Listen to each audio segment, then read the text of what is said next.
విశాఖ రుషికొండ బీచ్లో డైవర్లు మరో సాహసం చేశారు. శ్రీరాముడికి ఆ విధంగా భక్తితో పూజలు అవి చేశారు. విశాఖపట్నంలోని రుషికొండ బీచ్లో లివ్ ఇన్ అడ్వెంచర్స్ సంబంధించిన స్కూబా డైవర్లు ఉన్నారు.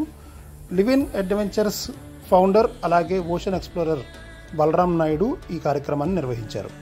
ఓషన్ అంబాసిడర్స్గా చెప్పుకునే వీళ్ళు దాదాపు 22 అడుగుల లోతులో శ్రీరాముడి విగ్రహానికి సంబంధించిన చిత్రపటాన్ని దీన్ని ప్రత్యేకంగా డిజైన్ చేశారు.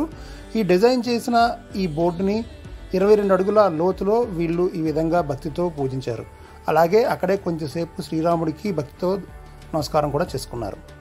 విశాఖలో జరిగిన ఈ కార్యక్రమానికి ఇన్స్పిరేషన్ అంతా కూడా అయోధ్యలోని ప్రాణప్రతిష్ఠ కారణం అని చెప్తున్నారు. అయోధ్యలో రాముడిని 500 ఏళ్ల తర్వాత ఈ విధంగా ప్రతి భారతీయ పౌరుడు గర్వంగా ప్రతిష్ఠించుకుంటున్న నేపథ్యంలో తమ వంతుగా ఈ కార్యక్రమాన్ని నిర్వహించామని బలరాం నాయుడు చెప్పుకొచ్చారు.